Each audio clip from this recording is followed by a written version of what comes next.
What would you do if your child died under suspicious circumstances and no one seemed to care about finding the truth? For Thomas Mercer, placing a hidden camera inside his 7-year-old son's coffin was his final desperate act as a father. But what that camera captured defies explanation. A dead child's fingers moving, reaching out as if trying to tell one last secret. In a small town where corruption runs deep and powerful men will kill to protect their secrets, one grieving father must unravel a conspiracy that claimed his son's life.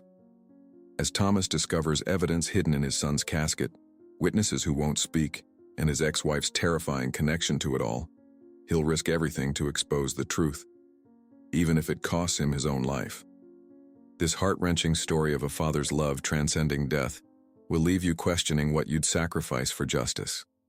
Follow our channel for more incredible true stories that will keep you on the edge of your seat. Like and comment below to tell us where you're watching from, and share your thoughts on what you would have done in Thomas's position. The scent of burnt flowers and polished wood permeated the small crematorium in Topeka, Kansas. The late afternoon sun cast long shadows through stained glass windows, creating puddles of colored light on the worn hardwood floor. In the front row, Thomas Mercer sat alone, his eyes fixed on the closed mahogany casket where his 7-year-old son, Liam, lay. The silence in the room felt suffocating. Only the occasional whisper from the 2 neighbors in the back row broke the heavy stillness. Mrs. Peterson and her husband had brought a small arrangement of yellow daisies, Liam's favorite. But the most painful emptiness wasn't in the rows of vacant chairs or the hollow echo of the building. It was in the glaring absence of Sarah, Liam's mother. She hadn't shown up. Not a call, not a text message, just silence.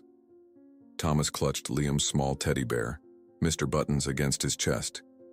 The once white fur was still stained with mud from the day of the accident. 3 days ago.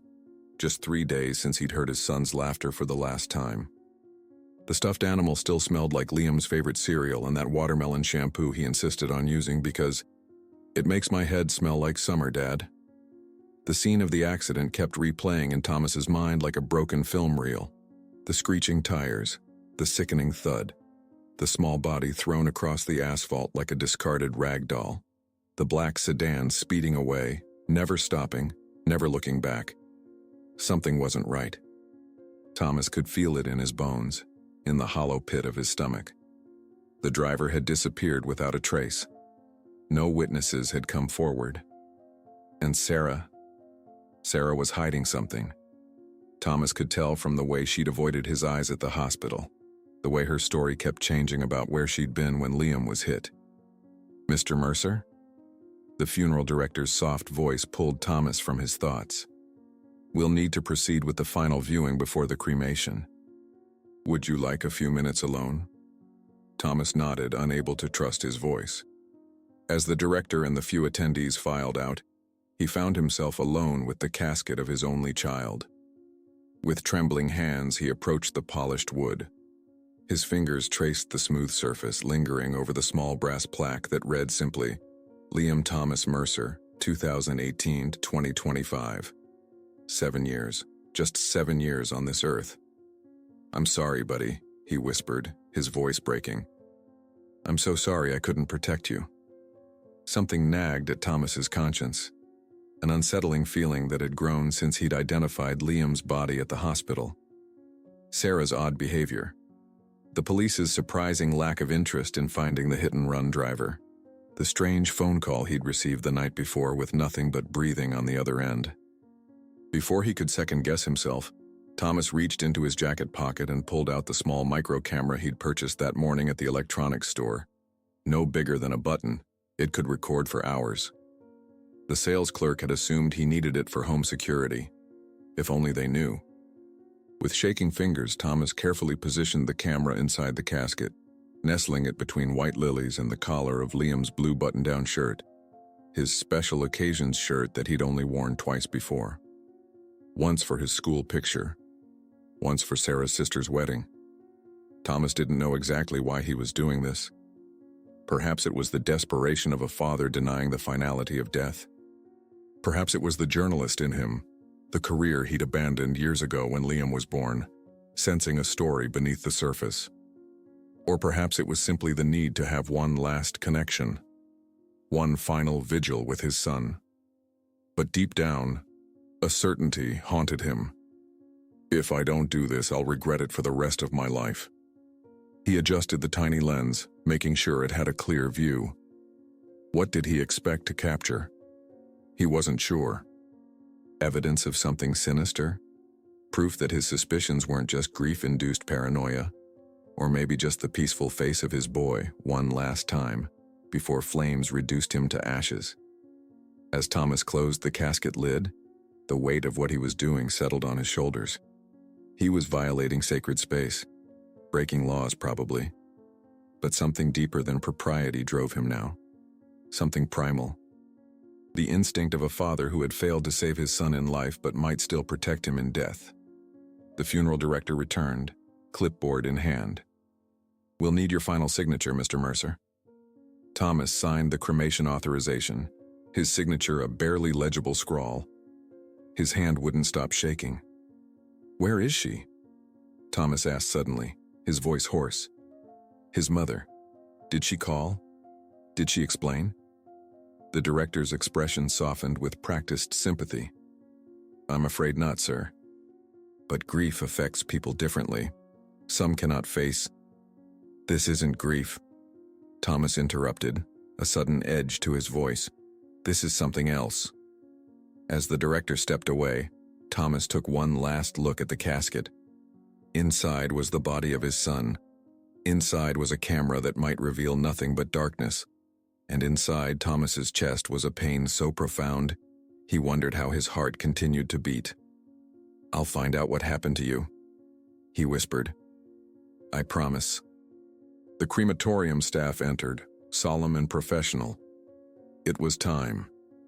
As they wheeled the casket toward the chamber, Thomas felt as though his own life was ending too. Everything that mattered was disappearing behind those mechanical doors. What he didn't know, couldn't know, was that the micro camera hidden among the flowers would capture something impossible. Something that would shatter his understanding of life, death, and the dark secrets that his ex-wife in the small town of Topeka had been hiding. The clock on Thomas's wall ticked relentlessly, each second echoing through his small, dimly lit apartment. 6 hours had passed since the cremation. 6 hours of pacing, of staring at his phone, of fighting the urge to call Sarah again. 6 hours of wondering if he'd lost his mind along with his son. Outside, the Topeka night had settled in completely, and a gentle rain tapped against the windows like hesitant fingers. The sound usually soothed him, but tonight it only heightened his anxiety, each drop a reminder of time passing, of evidence washing away, of truths being diluted. Thomas sat at his kitchen table, a half-empty bottle of bourbon beside him. He hadn't drunk in years, not since that night when Liam was 3 and had seen him stumbling through the doorway. The look of confusion and fear in his son's eyes had been enough. He'd poured every bottle down the drain the next morning. But tonight, the old demons called. Tonight, the weight was too much. He pushed the bottle away, untouched. Instead, he opened his weathered laptop, the screen illuminating his haggard face in the darkness. Dark circles framed his bloodshot eyes, and a 3-day stubble had turned his once neat appearance into that of a man unraveling. Which, of course, he was. With trembling fingers, Thomas inserted the memory card from the micro camera into the laptop's port. His heart hammered against his ribs as the File Explorer window populated with a single video file. Just one. 3 hours and 22 minutes long. "What am I doing?" he whispered to the empty apartment. On the wall hung Liam's last school photo. Those bright blue eyes, Sarah's eyes, stared back at him, almost accusatory. "I'm sorry, buddy. I just need to know." Thomas double-clicked the file. The video player opened, revealing nothing but darkness at first. The sound was muffled, the soft murmur of the funeral director, the distant cough of Mrs. Peterson, the squeak of dress shoes on linoleum. Thomas fast-forwarded, watching the timeline tick by. 20 minutes in, still just darkness and muted sounds. 40 minutes. the sound of the crematorium doors closing with a metallic finality. An hour, silence. Complete silence as Liam waited alone in the preparation room. Thomas's finger hovered over the stop button. This was madness. What did he expect to find? He was desecrating his son's final moments with this morbid surveillance. He should delete the file, pour that bourbon after all, and try to find sleep somehow. But he couldn't. Something pulled him forward, the same instinct that had made him place the camera in the first place. He kept watching, advancing the video in silence. 1 hour and 43 minutes in, Thomas noticed a change in the quality of darkness. A slight shift in light, perhaps a door opening somewhere off camera. He leaned closer to the screen, squinting, and then he saw it. At 1 hour, 45 minutes and 12 seconds. Liam's pale fingers moved. Thomas jerked away from the screen as if burned. The laptop nearly tumbled from the table. "No," he gasped, his voice a strangled whisper in the silent apartment. "No, that's not possible." But it was there, unmistakable. Not the random settling of a body, not an illusion of shadows. Two distinct movements, as if Liam were trying to grasp something just beyond reach. Thomas rewound the video, played it again, again. Each time, the same movement. Deliberate, impossible. He stumbled to the bathroom, barely making it to the toilet before his stomach emptied itself. Cold sweat beaded on his forehead as he slumped against the bathroom wall. Post-mortem muscle spasms, he told himself. That had to be it. The body's final electrical impulses firing randomly. Nothing more. But deep down, he knew that explanation didn't fit what he'd seen. When Thomas returned to the laptop, he forced himself to continue watching, now frame by frame.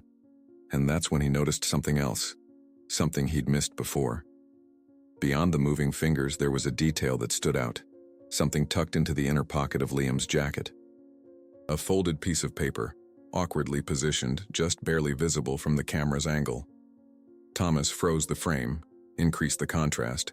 It was definitely paper, a letter or a note, crammed into the pocket. But who had put it there, and why? In all his grief and shock over Liam's death, Thomas had been the one to select the blue jacket for the burial. He'd gone through the pockets. Of course he had. They had been empty. He was certain of it. Which meant someone had placed that paper there after he'd last seen Liam. After he'd kissed his son's cold forehead in the funeral home's private viewing room. After he'd whispered his final goodbye. Thomas's chair crashed to the floor as he stood suddenly. The cry that had been building in his throat remained trapped there, a burning coal that scorched his insides. In the video, beyond the impossible movement of dead fingers, was evidence of something even more disturbing. Someone had tampered with his son's body. With shaking hands, he reached for his phone. Who could he call? The police? The funeral director? Sarah? Who would believe him? Who would help him make sense of what he was seeing? The truth crashed down on him with terrible clarity. This wasn't just about accepting or denying his son's death anymore. This was about uncovering a secret, something hidden in that folded paper, something someone thought important enough to conceal with a dead child. Thomas set the phone down without dialing. His journalist's mind, dormant for years, sparked to life. If someone had gone to such lengths to hide something, they wouldn't hesitate to destroy evidence if alerted. No, he needed to be smarter, more careful. He returned to the video, watching the minutes tick by after the movement. Nothing else happened, just the dark stillness of the preparation room, the occasional creak of the building settling. But it was enough. Thomas closed the laptop, his decision made. The cremation was scheduled for 10 a.m. tomorrow. He had less than 8 hours to get back into that funeral home, to recover whatever had been hidden in his son's pocket, to discover what secret was worth desecrating Liam's final rest. As he gathered his keys and jacket, Thomas glanced again at Liam's school photo. "I'm not crazy, buddy," he whispered, "and I'm not letting you go. Not yet." The rain had intensified outside, washing away footprints and evidence across Topeka. But not everything could be so easily erased. Some truths demanded to be found, no matter how deeply they were buried, even in the pockets of the dead. Morning arrived with a pale, sickly light that filtered through the thin curtains of Thomas's apartment. He hadn't slept. His eyes burned and his body ached from tension, but his mind remained sharp, honed by grief and purpose. The funeral home had been a dead end. He'd triggered an alarm trying to get in through a back entrance at 3 a.m., forcing a hasty retreat before anyone arrived. Thomas splashed cold water on his face and stared at his reflection in the bathroom mirror. The man looking back at him was a stranger, hollow-eyed, unshaven, with a wild desperation in his gaze that bordered on madness. Was this what grief looked like? Or was it something else? The face of a man who had glimpsed a terrible truth and couldn't turn away. "I need to see Sarah," he whispered to his reflection. The drive to Sarah's house took 20 minutes, through neighborhoods growing increasingly upscale. When they'd divorced 3 years ago, she'd kept the house in the settlement, a modern 2-story in a gated community that had always felt too perfect, too sterile for Thomas's taste. He'd never understood her obsession with appearances, with fitting in among Topeka's upper middle class. It was one of many things they'd fought about during their final years together. Thomas parked his weathered Honda across the street and sat watching the house for several minutes. Sarah's white Lexus wasn't in the driveway. Had she fled? Gone to stay with a friend? Or was she just out, going about her day as if their son hadn't just died? The thought made his stomach twist with rage. How could she have missed Liam's funeral? What mother doesn't show up to say goodbye to her child? Before he could reconsider, Thomas was out of the car and walking up the familiar stone path to the front door. The wind carried the scent of freshly cut grass and the neighbors' roses, normal suburban smells that now seemed obscene in their mundanity. He raised his hand to knock, but paused. The door was slightly ajar, just an inch or so, but enough to send warning signals through his body. Sarah was meticulous about security. She would never leave the door open. "Sarah?" Thomas called, pushing the door wider. "It's me. We need to talk." No answer came from inside. The entryway was dim, curtains drawn against the morning light. Thomas stepped in, the familiar layout of his former home guiding him even in the dimness. The living room was a disaster. Moving boxes were stacked against walls, clothes strewn across furniture, papers scattered across the floor. The air hung heavy with cigarette smoke, a habit Sarah had supposedly quit years ago before Liam was born. "Sarah?" he called again, louder this time. A sound came from the kitchen, the scrape of a chair against tile. Thomas moved toward it, pulse quickening. He turned the corner and found Sarah sitting at the kitchen island, a cigarette burning between her fingers, staring at nothing. She looked terrible. Her usually perfect blonde hair hung limp and unwashed around her face. Dark circles shadowed her bloodshot eyes.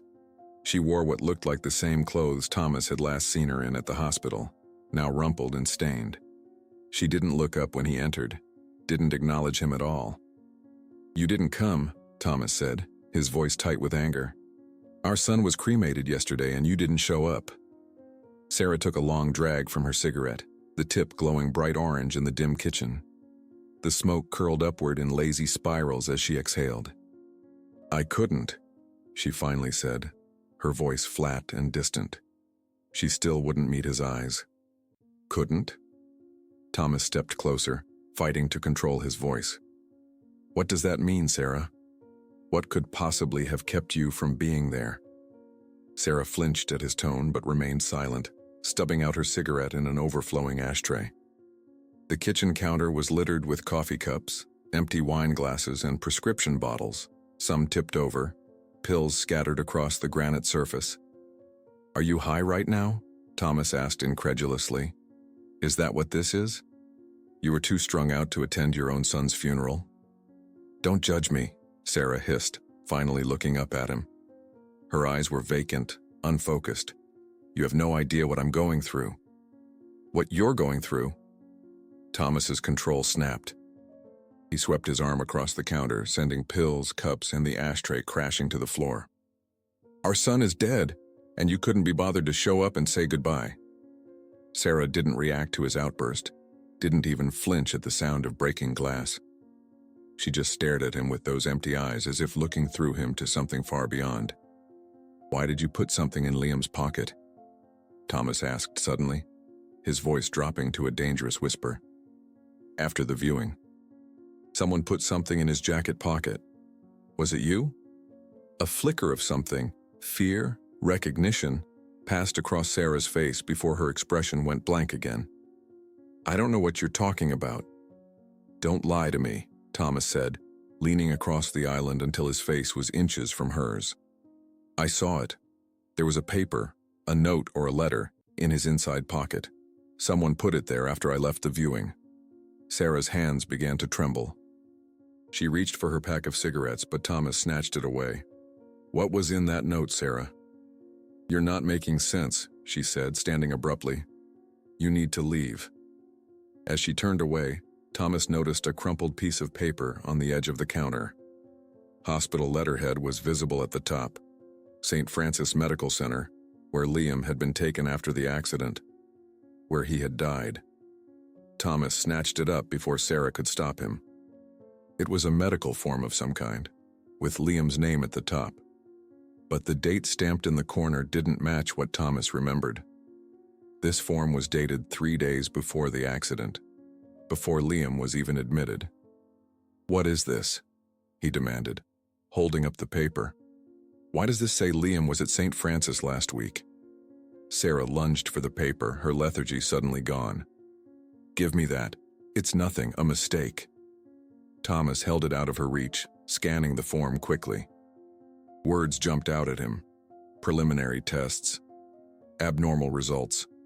Further examination required. "Liam was sick?" Thomas asked, confusion mixing with his anger. "You took him to the hospital last week and didn't tell me."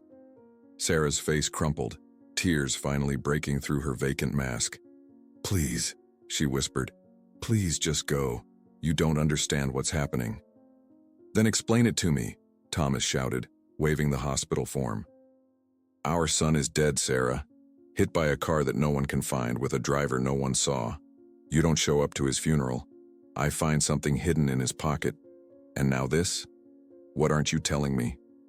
Sarah sank back onto her stool, her body seeming to collapse in on itself. For a long moment there was only the sound of her ragged breathing and the distant hum of the refrigerator. "He knew something," she finally said, her voice so soft Thomas had to lean closer to hear.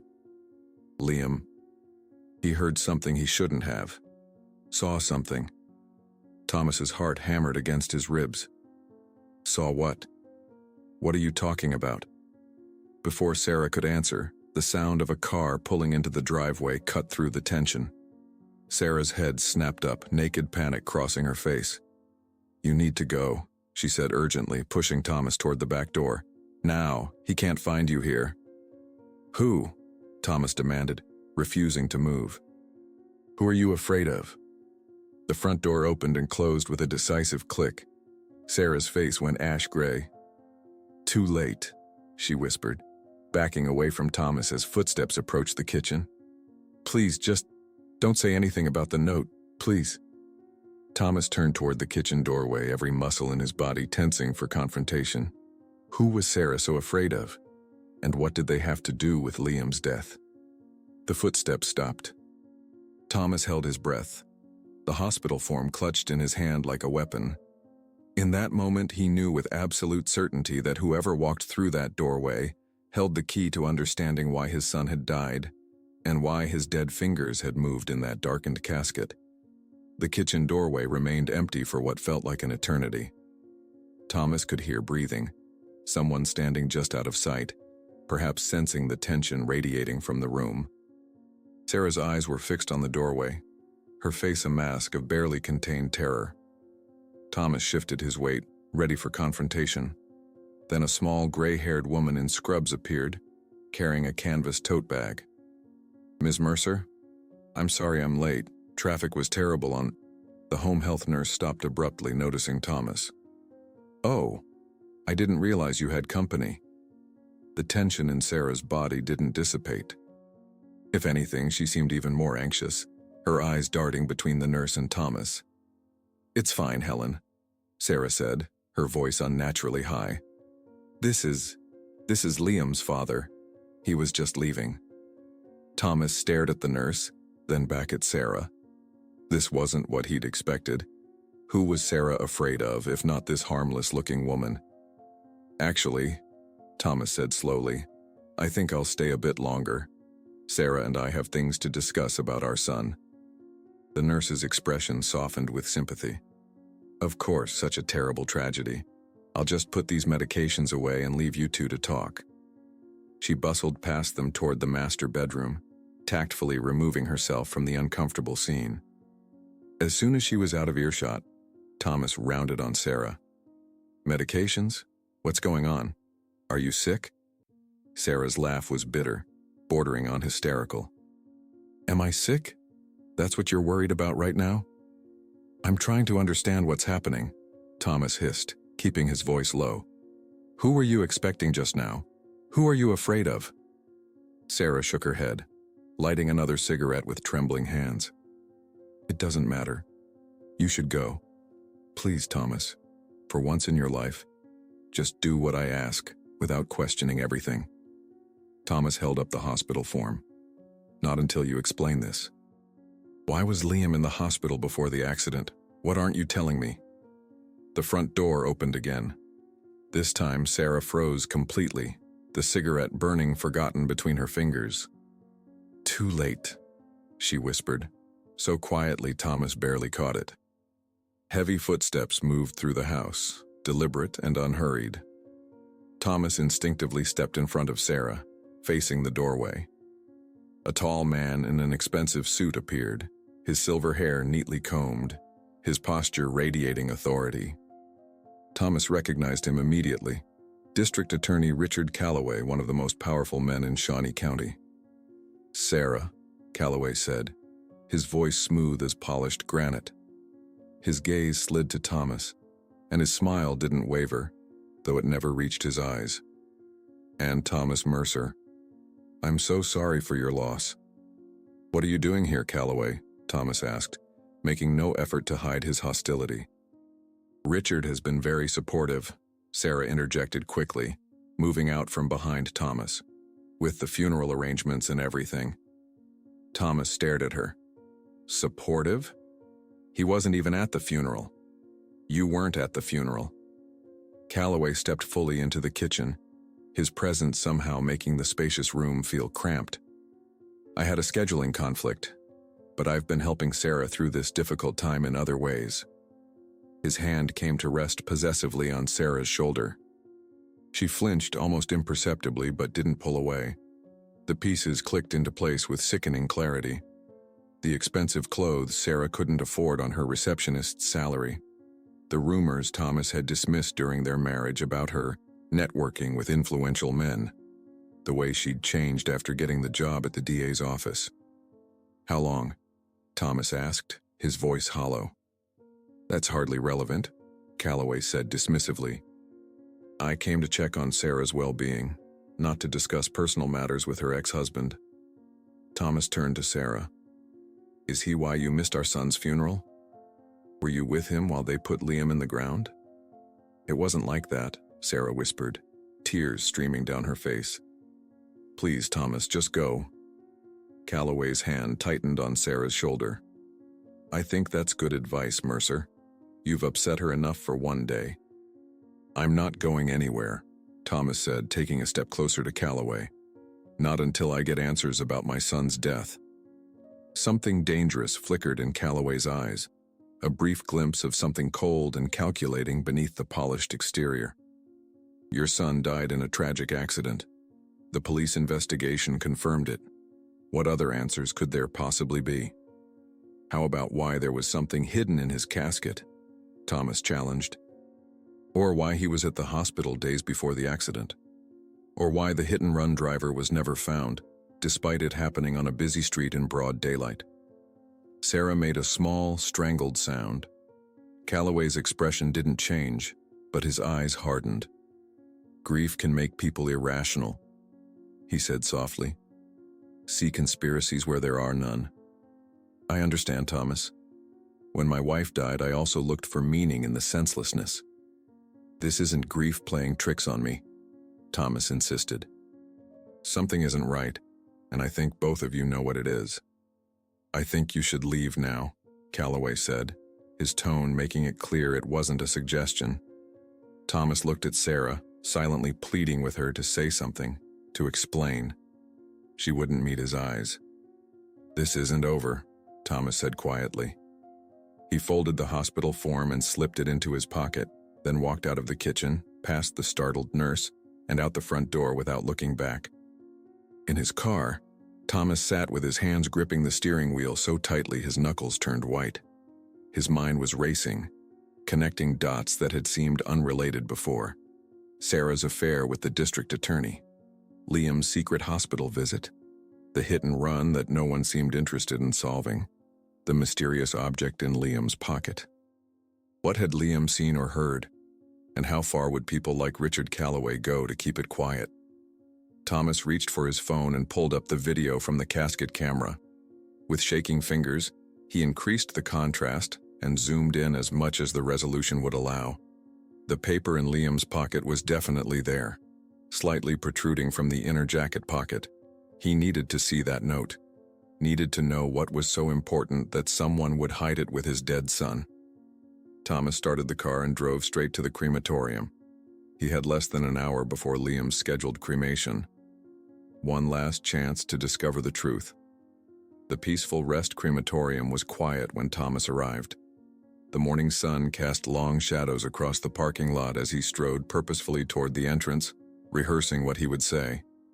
He needed access to his son's body one more time, needed to find what had been hidden. The funeral director, Mr. Holloway, looked up in surprise when Thomas burst through the door. "Mr. Mercer, is everything all right?" "I need to see my son," Thomas said without preamble. "There's something I forgot to leave with him. Something important." Holloway's expression was sympathetic but firm. "I'm afraid that's not possible now. The process has already begun." Thomas felt the blood drain from his face. "What?" "No. The cremation was scheduled for 10 a.m. It's only 9:15. "There was a change in the schedule," Holloway said, not quite meeting Thomas's eyes. "We received authorization to move forward early, from Ms. Mercer. She called first thing this morning." The room seemed to tilt around Thomas. Too late. He was too late. "When?" he managed to ask. "When did it happen?" "About 45 minutes ago," Holloway replied softly. "I'm very sorry, Mr. Mercer." Thomas stumbled backward, his legs threatening to give out beneath him. Whatever had been hidden in Liam's pocket was gone now, destroyed, turned to ash along with his son's body. Or was it? The Topeka Sheriff's Department occupied a squat brick building that seemed to hunch against the stormy afternoon sky. Thomas sat in his car across the street, rain drumming on the roof as he stared at the entrance. Lightning flashed, briefly illuminating the county seal mounted above the doors. 3 hours had passed since he'd left the crematorium, 3 hours of driving aimlessly around Topeka while grief and rage battled inside him. "They're destroying evidence," he whispered to himself, fingers tapping an anxious rhythm on the steering wheel. "They're covering something up."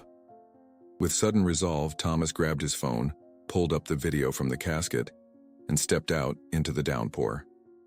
Cold rain soaked through his shirt in seconds as he jogged across the street and pushed through the heavy glass doors of the sheriff's department. The reception area smelled of burnt coffee and industrial cleaner. A tired-looking deputy glanced up from behind a plexiglass barrier, her expression bored until she registered Thomas's disheveled appearance. Soaking wet, unshaven, wild-eyed. "Can I help you?" she asked, hand drifting toward something under the counter. "I need to speak with Sheriff Keller," Thomas said, rainwater pooling around his shoes on the linoleum floor. "It's about my son's death. Liam Mercer, the hit and run on Westport Drive." The deputy's expression softened slightly. "I'm sorry for your loss, sir. Let me see if the sheriff is available." While she made a call, Thomas paced the small waiting area, leaving wet footprints in his wake. Framed photos of past sheriffs stared down at him from wood-paneled walls. Official commendations. A glass case displaying confiscated weapons, the trappings of law and order that suddenly seemed like an elaborate facade. "Mr. Mercer?" A deep voice pulled Thomas from his thoughts. Sheriff Keller stood in a doorway, his substantial frame filling the space. At 50-something, Keller was still an imposing figure, square-jawed, barrel-chested, with penetrating eyes under salt and pepper brows. "Come on back to my office." Thomas followed him down a narrow hallway lined with filing cabinets into a modest office. Fishing trophies crowded the bookshelves. A half-eaten sandwich sat on the desk next to a stack of manila folders. "Have a seat," Keller said, gesturing to a chair as he settled his bulk behind the desk. "What can I do for you about your boy's case?" Thomas remained standing, dripping onto the industrial carpet. "I need to know why the investigation was closed so quickly. Why no one found the driver. Why there were no witnesses despite it happening at 3:30 in the afternoon on a busy street." Keller's face remained impassive. "We followed all standard procedures, Mr. Mercer. Canvassed the area, checked traffic cameras. Sometimes these hit-and-runs go unsolved. It's unfortunate, but—" "My son was in the hospital before the accident," Thomas interrupted. "Days before. Sarah took him without telling me. I found a form dated 3 days before he died." A flicker of something, annoyance, concern, crossed Keller's face. "I'm not sure how that's relevant to the hit-and-run investigation." "I think it is," Thomas insisted. He pulled out his phone and opened the video. "And there's this." He placed the phone on Keller's desk, the screen showing the frozen frame of Liam's hand moving in the casket. "This was taken yesterday. Inside my son's casket. Before the cremation." Keller stared at the screen, his expression shifting from confusion to discomfort. "You put a camera in your son's casket?"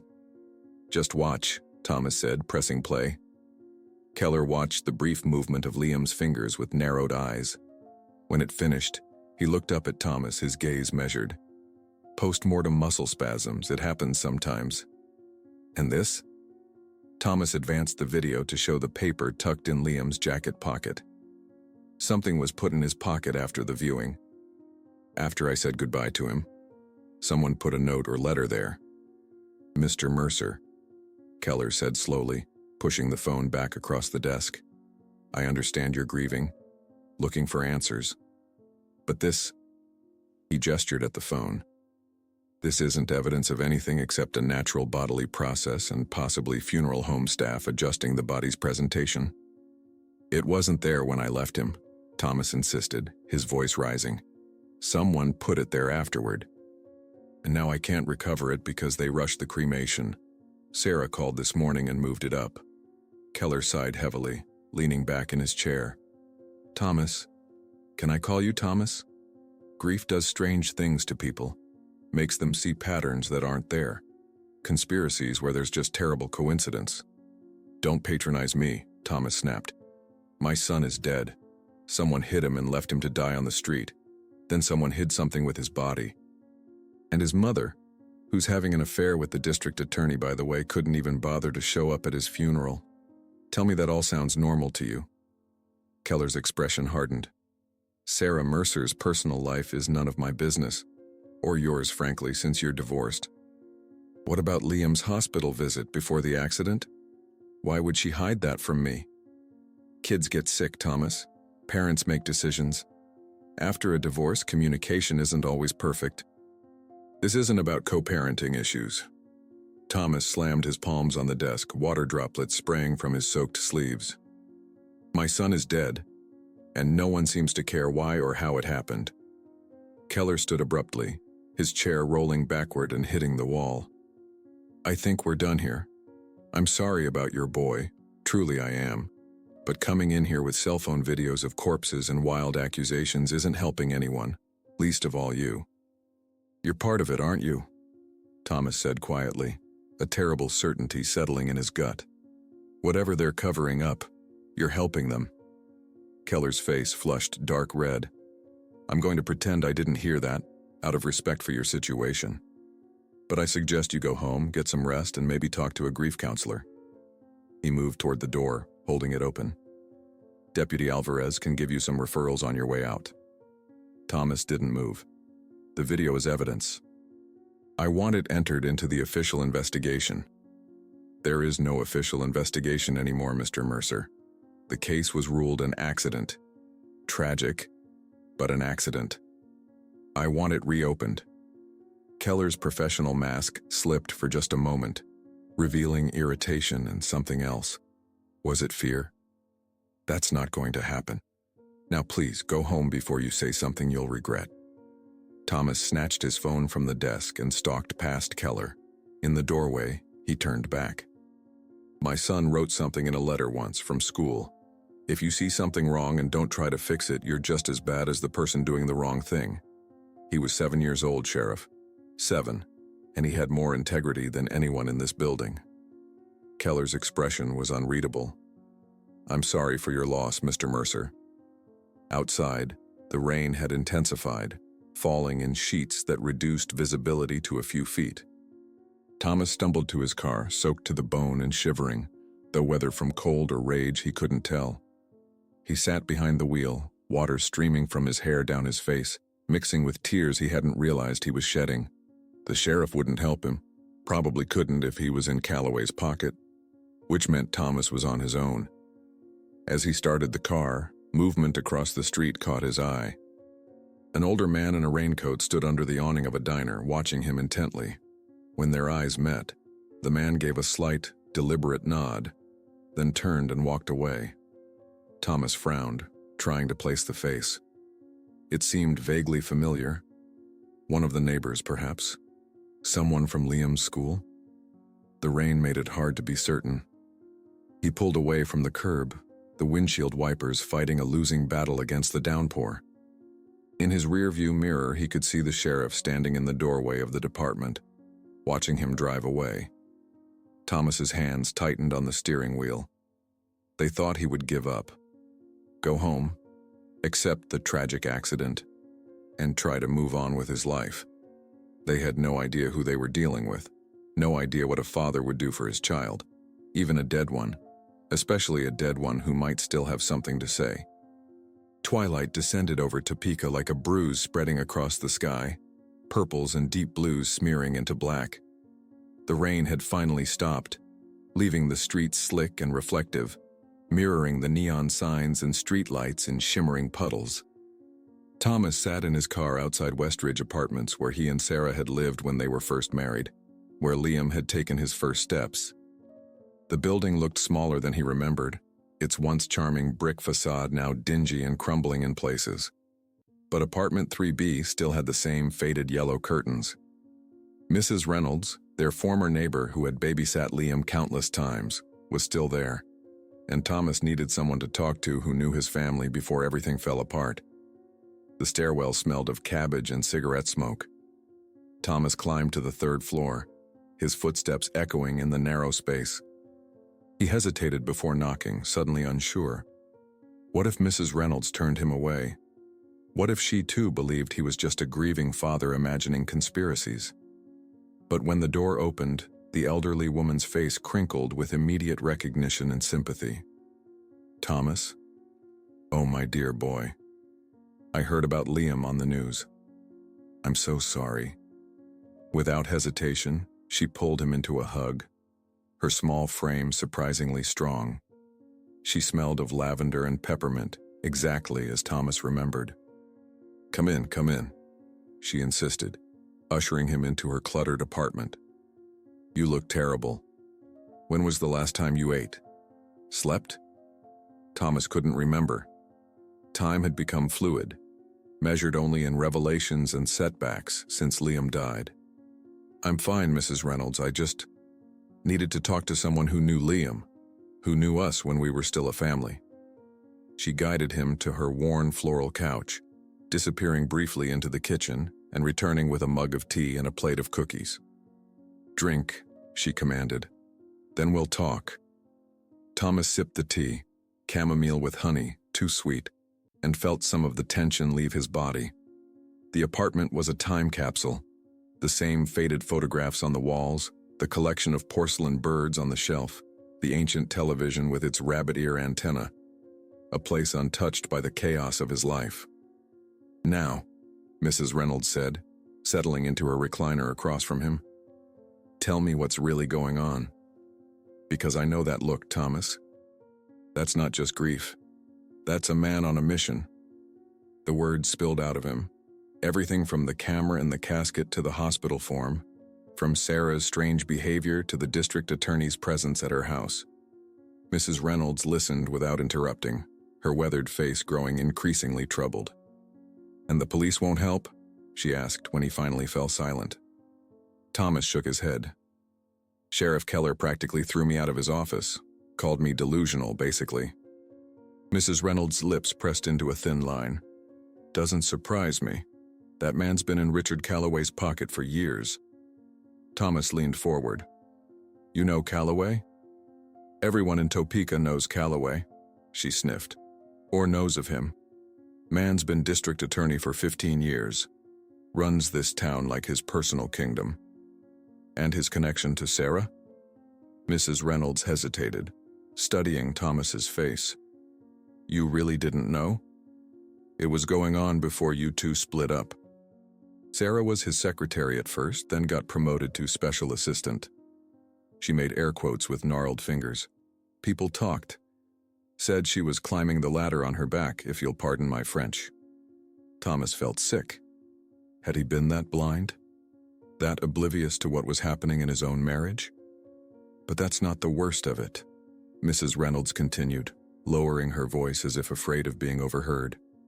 "Calloway's got dirt on everyone who matters in this town. Judges, business owners, city council, and those he can't blackmail, he buys." "What about my son?" Thomas asked, his voice breaking. "What did Liam have to do with any of this?" Mrs. Reynolds reached across and patted his hand. "I don't know, dear. But children see things adults don't, notice things, and they don't always understand when to keep quiet." A memory flashed through Thomas's mind. Liam at the dinner table 3 weeks ago, during his weekend visit. "Mom's friend has lots of papers in his car, with the same stamps as my homework when I get an A+, but they're not for kids." Thomas had barely registered it at the time. Just another rambling observation from a 7-year-old. But now, official documents. Thomas whispered. Liam saw something in Calloway's car. Something he shouldn't have. Mrs. Reynolds nodded grimly. And in this town, knowing Calloway's secrets is dangerous. Thomas stood abruptly, pacing the small living room. "I need to talk to Sarah again. Make her tell me everything." "Be careful," Mrs. Reynolds warned. "If what you suspect is true, if Liam's accident wasn't an accident, then you're poking a very powerful hornet's nest." "I don't care," Thomas said fiercely. "They killed my son. They're not getting away with it." Mrs. Reynolds stood, moving to an antique secretary desk in the corner. She unlocked a drawer and pulled out a small flip phone. "Take this. It's a prepaid. Can't be traced to you. If you find something, call me. I still have friends at the Topeka Capital Journal who might listen." Thomas took the phone, oddly touched by the old woman's foresight. "Thank you. And Thomas?" she added, walking him to the door. "Liam was a special boy, so observant, so kind. Whatever happened, don't let them bury the truth with him." The night air felt cleaner somehow as Thomas descended the stairs, the prepaid phone a reassuring weight in his pocket. He had an ally now. And more importantly, a theory about what Liam might have seen. The drive back to Sarah's house took 20 minutes. This time, Thomas didn't hesitate at the door. He pounded with his fist, not caring who heard or who might be inside with her. Sarah opened the door looking even worse than before, hair disheveled, eyes red-rimmed, wearing what appeared to be a man's dress shirt over leggings. "What do you want now?" she asked, voice raspy from crying or smoking or both. "Haven't you done enough?" Thomas pushed past her into the house. "I want the truth, Sarah, all of it, about Calloway, about what Liam saw, about why our son had to die." Sarah's face crumpled. She staggered backward until she hit the wall, then slid down to the floor in a heap, sobbing. "I never wanted this," she wailed, rocking back and forth. "You have to believe me. I never thought, never imagined." Thomas knelt in front of her, forcing himself to remain calm despite the rage and grief boiling inside him. "Start from the beginning," he said, his voice low and controlled. "Tell me everything." Sarah looked up at him, mascara streaking down her cheeks in black rivers. For a moment he glimpsed the woman he'd once loved. Vulnerable, honest, before ambition and resentment had hardened her. "Richard has been falsifying court documents," she whispered, the words tumbling out between sobs. "Tampering with evidence for years, in cases involving his friends, political allies, people who pay him. And you helped him," Thomas said, not a question. Sarah nodded miserably. "It started small, just looking the other way, then delivering messages, then more. He said it would help my career, that we were doing what was necessary in an imperfect system." "What did Liam see?" Sarah's body shook with a fresh wave of tears. "He was with me at the office. School was closed for teacher training. Richard came in with papers, forged warrants for a drug bust on his political opponent's son. Liam was coloring in the corner. We didn't think he was paying attention. But he was," Thomas said softly, remembering how Liam noticed everything, remembered everything, his bright, observant boy. He asked about the papers later, said they looked official but different from the ones on my desk. Started asking questions about what Mr. Calloway was doing with them. Sarah's voice dropped to a whisper. "Richard heard him. The look on his face, Thomas. I'd never seen him like that before." Thomas felt cold all over, a terrible certainty settling in his bones. "So Calloway arranged an accident." Sarah covered her face with her hands. "I didn't know. I swear to God I didn't know that's what he planned. He just said he'd take care of the problem. I thought maybe he'd threaten you with custody issues or have you investigated for something. I never thought he'd hurt a child. I never thought he'd hurt Liam. Our son," Thomas said, his voice breaking on the words. "Our little boy." Sarah looked up at him, her eyes wide with terror and grief. The note in his pocket. It was from me. A letter apologizing, begging his forgiveness. I just wanted him to have it with him. I couldn't face the funeral, couldn't face what I'd caused. But I needed him to know his mother loved him. Thomas sat back on his heels, stunned by the confession, by the magnitude of Sarah's complicity and regret. Part of him wanted to strangle her with his bare hands. Another part recognized the shell of a woman before him, already destroying herself more effectively than he ever could. "We're going to the police," he said finally. "Not Keller, the state police. You're going to tell them everything." Sarah's eyes widened in panic. "You don't understand. Richard will know. He'll kill us both. He has people everywhere." "I don't care," Thomas said, pulling her to her feet. "Our son deserves justice." As he led his broken ex-wife toward the door, Thomas felt a grim resolve hardening within him. Liam's movement in the casket hadn't been some post-mortem spasm. It had been a message, a final attempt to expose the truth. And Thomas wouldn't rest until that truth was known, no matter who tried to bury it. The highways leading out of Topeka were slick with rain, streetlights reflecting off the wet asphalt in long, wavering streaks of yellow and white. Thomas drove with both hands gripping the wheel, his knuckles white with tension. Beside him, Sarah sat in haunted silence, her face illuminated in flashes by oncoming headlights, then swallowed by darkness again. A fitting metaphor, Thomas thought, for how she had moved through his life. Present, then absent. Visible, then hidden. "The nearest state police barracks is in Lawrence," Thomas said, breaking the hour-long silence. "We'll be there in 20 minutes.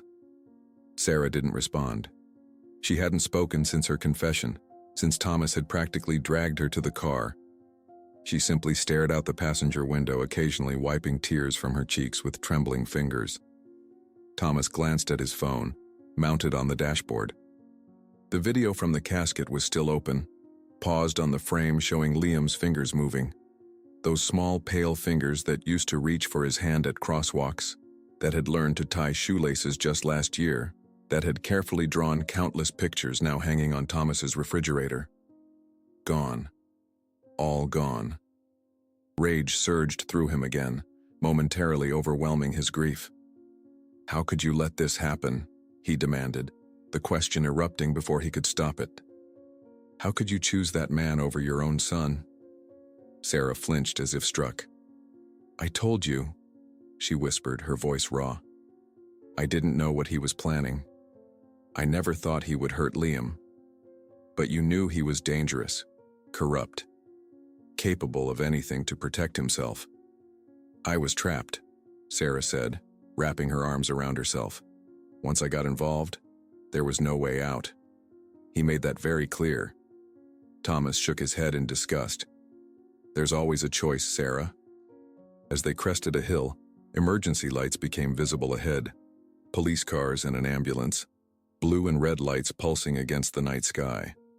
A jackknifed semi-truck blocked the eastbound lanes, and traffic was being diverted. "Damn it," Thomas muttered, slowing as they approached the accident scene. A state trooper waved them toward a narrow country road, the detour. Thomas hesitated, then made the turn.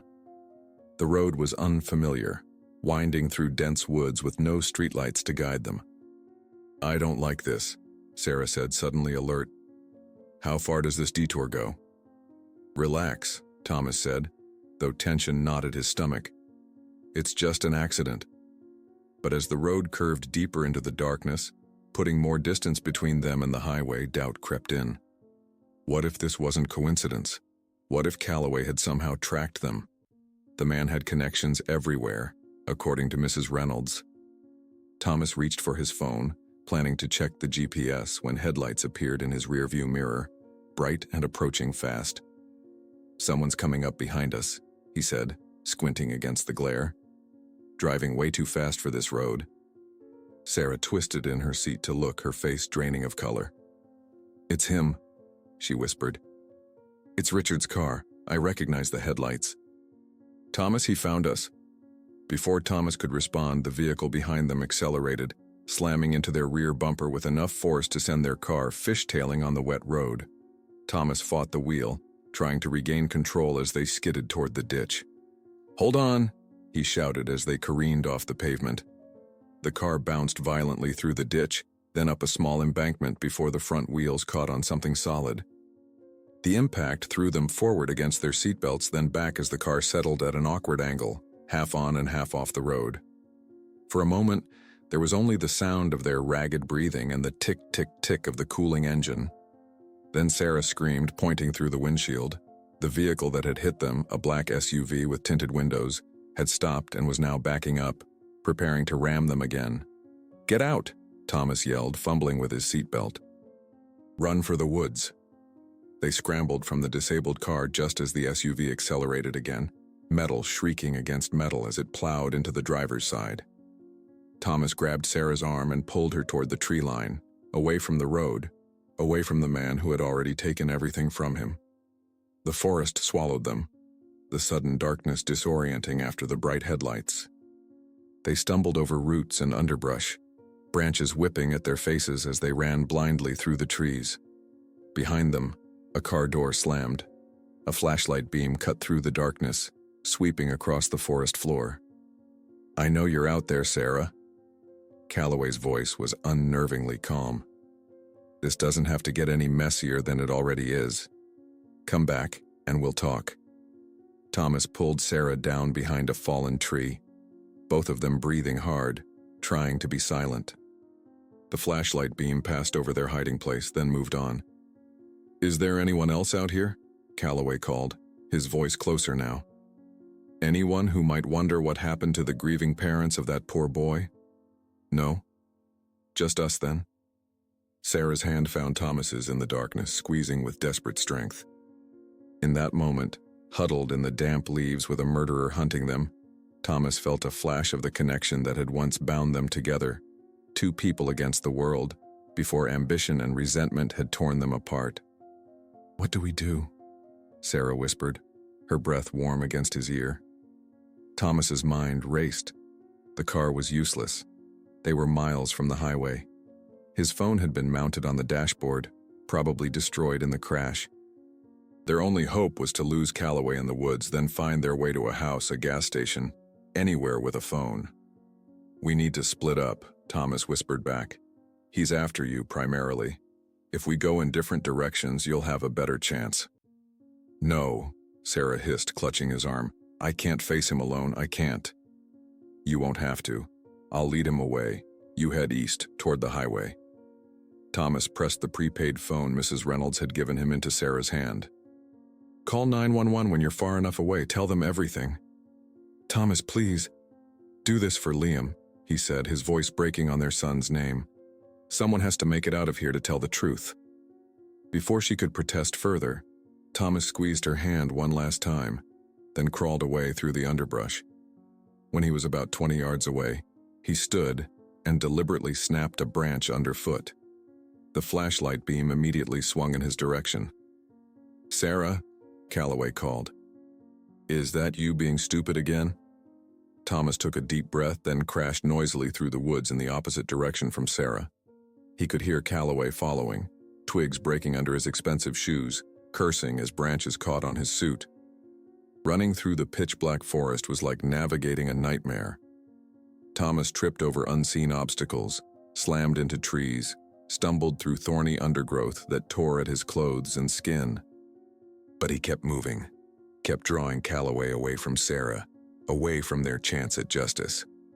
After what felt like hours, but was probably only minutes, Thomas found himself at the edge of a small clearing.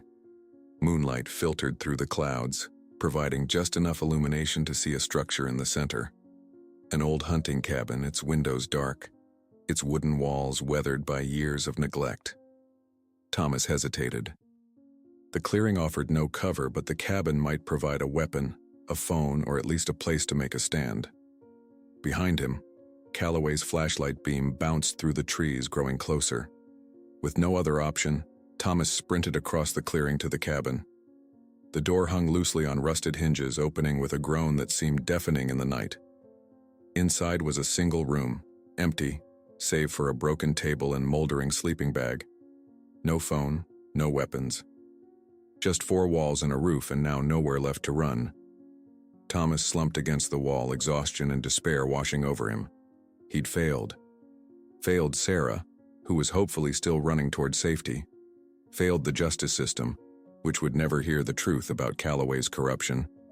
But most of all, he'd failed Liam, his bright, beautiful boy who had seen something wrong and, in his innocent way, tried to understand it.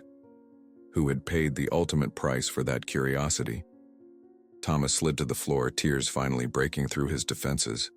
On the wall across from him, in the faint moonlight streaming through a broken window, he could see a child's drawing scratched into the wood. A crude stick figure family holding hands. Mother, father, child. The family he'd lost long before Liam's death. The irony wasn't lost on him. How his life had come full circle to this moment of absolute loss. How everything that had ever mattered to him was gone, reduced to memory and regret. Outside, the flashlight beam swept across the cabin's single window. Footsteps approached, unhurried now. Calloway knew he had his prey cornered. "You should have left it alone, Thomas." The district attorney's voice came from just outside the door. "Some truths aren't meant to be known." The door of the hunting cabin creaked open, moonlight silhouetting Richard Calloway's tall frame. He stepped inside, the beam of his flashlight finding Thomas huddled against the far wall. In his other hand gleamed something metallic, a pistol, its barrel catching the scattered moonlight through the broken windows. "You know," Calloway said conversationally, as if they were meeting for coffee rather than a deadly confrontation in an abandoned cabin. "I've always respected your persistence, Thomas, even when you were a reporter, before you gave it all up to Playhouse. You never knew when to let a story die." Thomas stared up at him, a strange calm descending over his fear. "Like you never knew when to let a 7-year-old boy live?" Calloway's expression hardened, his politician's mask slipping for a moment to reveal something cold and reptilian beneath. That was unfortunate, but necessary. He glanced around the cabin with distaste, careful to keep the gun trained on Thomas. "Where's Sarah? I know she was with you." "Gone," Thomas said simply. "Far from here by now. Probably already called the state police." "I doubt that," Calloway replied with a thin smile.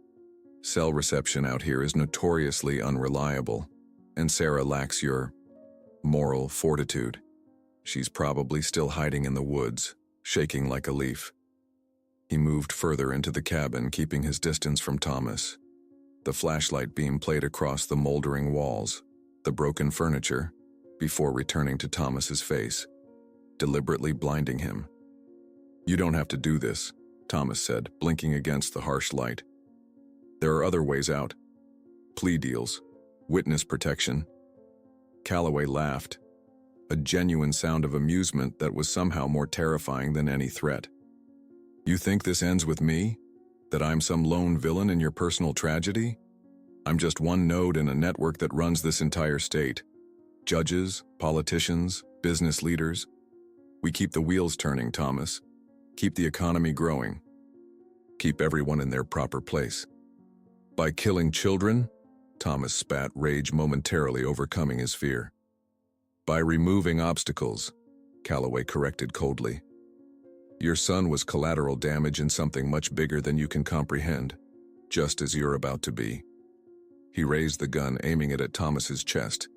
His hand was steady, his eyes focused, a man who had made difficult decisions before and slept soundly afterward. Thomas closed his eyes, an image of Liam filling his mind.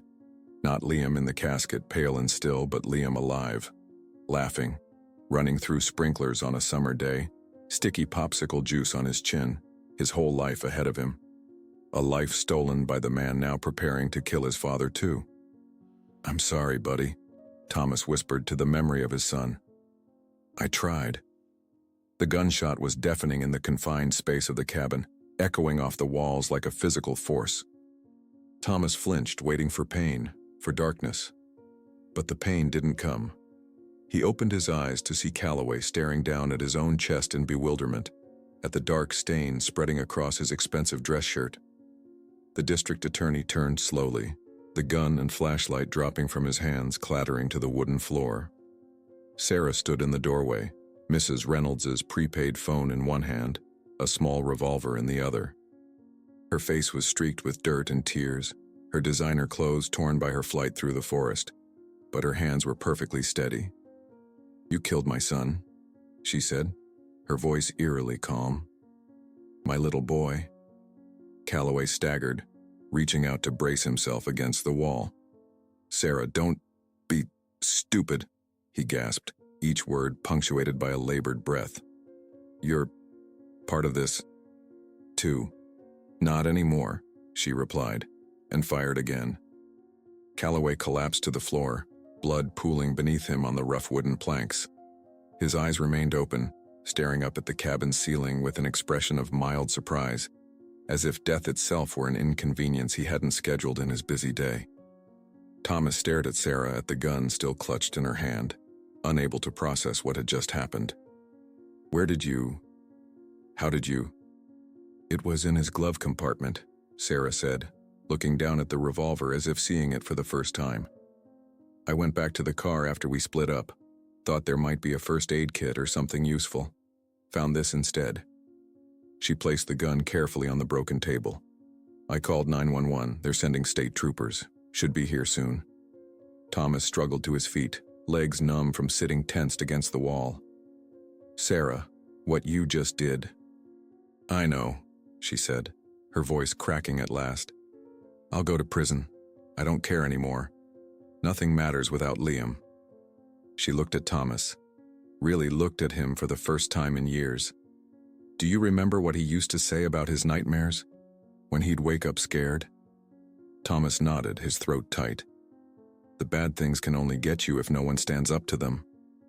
"I should have stood up sooner," Sarah whispered, "before it cost us everything." In the distance, sirens wailed, growing louder, closer. Red and blue lights began to filter through the trees, reflecting off the cabin's broken windows in kaleidoscopic patterns. Sarah walked to the doorway, watching the approaching lights. "I left a full confession on that phone," she said quietly. "Everything about Richard's operation. Names, dates, case numbers. I recorded it while I was running through the woods before I found the courage to come back." Thomas joined her, standing close but not touching. Together they waited for the authorities, for the reckoning that would follow, for the long process of justice that would never bring Liam back but might give meaning to his death. "There's something else," Sarah said as the first police cars became visible through the trees. "Something I didn't tell you before. About Liam in the hospital." Thomas turned to her, suddenly alert. "What about it?" "The tests they ran. They found something. A rare genetic condition. Terminal." Sarah's voice broke on the last word. "The doctors gave him 6 months, maybe less. I couldn't bring myself to tell you. Couldn't face it myself." The revelation hit Thomas like a physical blow. "He was dying. All along?" Sarah nodded, tears streaming freely now. "Richard knew. He said it was convenient timing when Liam overheard something he shouldn't have. Said it would be a mercy compared to what was coming." Her face contorted with grief and self-loathing. "And I let myself believe it. Let myself think we were sparing him suffering. What kind of monster does that make me?" Before Thomas could answer, the clearing filled with state troopers, their weapons drawn, shouting orders. Sarah stepped forward immediately, hands raised. "I shot him," she called clearly. "Richard Calloway, district attorney. He was going to kill my ex-husband to cover up my son's murder. I have a recorded confession of everything." As the officers swarmed the cabin, securing Calloway's body and the scene, one older trooper approached Thomas. "You're the father? The one who called it in earlier from the road?" Thomas shook his head, confused. "We never made it to a road. We crashed and ran into the woods." The trooper frowned. "Someone called the barracks directly. Said a child murder was being covered up by local law enforcement. Gave exact coordinates for this cabin. Wouldn't give a name." Thomas stared at him, a chill running down his spine despite the warm night. Who had known where they were? Who had made that call? As Sarah was led away in handcuffs, her eyes met Thomas's one last time. An entire history of love, betrayal, and shared grief passing between them in that single glance. Then she was gone, disappearing into the night surrounded by uniforms. Thomas remained at the cabin until dawn, answering questions, explaining everything from the camera in the casket to Calloway's corruption. When they finally released him, he stood alone at the edge of the clearing, watching the sun rise over the trees. In his pocket he felt his phone, retrieved from the wrecked car miraculously intact. He pulled it out and once more opened the video from Liam's casket. Those small fingers moving, reaching out one last time to expose the truth. To reach his father across the divide between life and death. "I heard you, buddy," Thomas whispered to the rising sun. "I protected you, even when I couldn't save you." He deleted the video. Some truths didn't need evidence anymore. Some truths lived in the heart, where no corruption could ever reach them. Sometimes the deepest truths are revealed in our most desperate moments, when we have nothing left to lose. Thomas Mercer's journey shows us the extraordinary lengths a parent will go to protect their child, even after death. In a world where power can corrupt and silence justice, it often takes just one person willing to risk everything to expose the truth. What would you have done in Thomas's position? Would you have had the courage to keep fighting when everyone told you to let go?